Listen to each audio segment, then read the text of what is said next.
কোথাও যাই না, চলো আজকে কোথাও যাই। কিন্তু কই যাবো? চলো একটা হন্টেড হাউস আছে যেটার মধ্যে অনেক মানুষ গিয়ে আর আসে না, আর লোকজনরা বলে যে ওটার মধ্যে অনেক আত্মা পাওয়া যায়। আচ্ছা ঠিক আছে, আচ্ছা আচ্ছা ঠিক আছে, আমরা ব্যাগ গুছানো শুরু করি।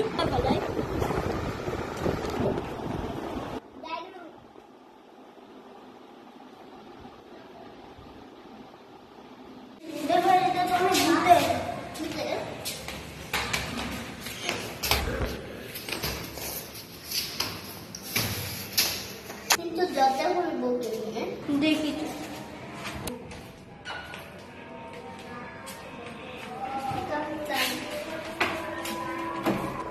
বাসাটা কত বড়।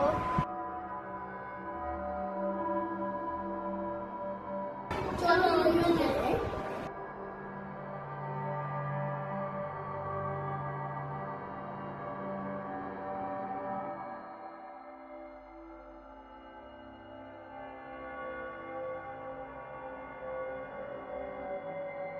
বাসাটা অনেক সুন্দর, বাসাটা ভূতের বাসা না, আসলে মানুষগুলা পাগল।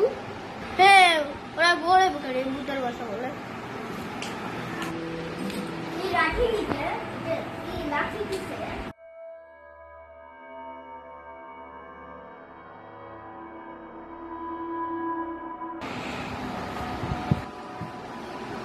তুমি কে? এই বাসা আমারই ছিল, আমি এই বাসার মালিক ছিলাম। মানুষ যে বলে এরা ভূতের বাড়ি, অনেক মানুষই বলে এই বাসায় একটা ভূত আছে। না তো এটা তো অনেক সুন্দর বাড়ি, এখানে ভূত কোথা থেকে থাকে? হ্যাঁ, অনেক মানুষই বলে এখানে ভূত থাকে। তোমরা থাকো।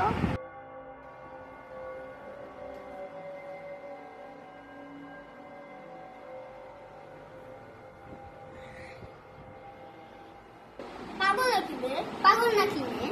চল ঘুমায় যাই, চলো ঘুমায় যাই।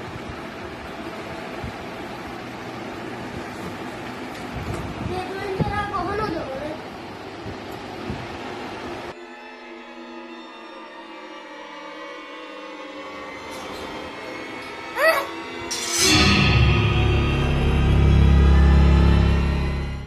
কালকে রাত্রে জানো আমার চোখের সামনে একটা কেউ এসে বলছিল।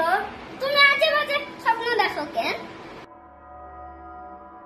আপনি আসছেন কালকে রাত্রে আমার চোখের সামনে কেউ এসে বলছে এবার আসলে ভূত আছে। আরে না, আশেপাশে কোনো ভূতই নেই। ভালো করে বলেন, ওই ছেলেটা কে? আর কালকে রাত্রে আমি একটা ছেলেরা দেখলাম, ভালো করে বলেন। হ্যাঁ, আসলে এই বাসায় ভূত আছে। তাহলে ওর ঘটনা বলেন, এতক্ষণ তো কি বকবক করছেন? তাহলে ওই ছেলেটার ঘটনা হলো, হ্যাঁ এই বাসায় একটা ছেলে ছিল, আমি বাড়ি হওয়ার আগে ও আগে বাড়িওয়ালা ছিল, নাম ছিল ফারজাদ। ওর কাছে একটা লাঠি ছিল, ছোটবেলার থেকে ওই লাঠি দিয়েও খেলতো। এই বড় বাসাটা ওরই ছিল। একদিন একজন ওর লাঠিটা দিয়ে ওরা মারি দিয়ে ফেলাইছিল। কেন মারছো ওকে? জানি না তো আমি। মিথ্যা কথা বলবেন, আপনিই মারছেন।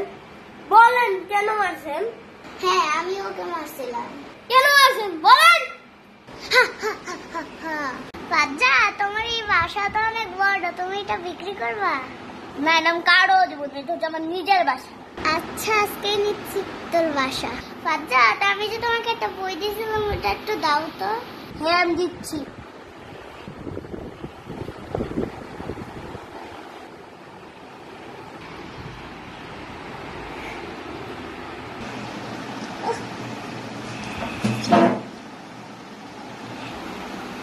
এখন তোর বাসা আমার।